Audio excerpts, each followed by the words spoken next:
So I have the new Nameless muffler delete bolted on this Subaru WRX. I'm going to show you underneath. As you can see, it's straight pipes.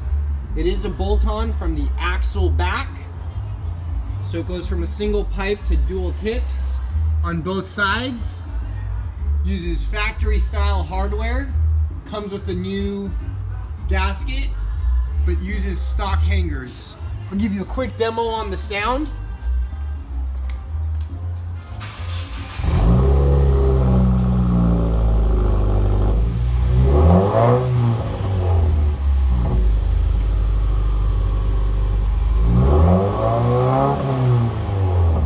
Definitely a lot deeper, a lot throatier. Gonna definitely make it a lot more responsive.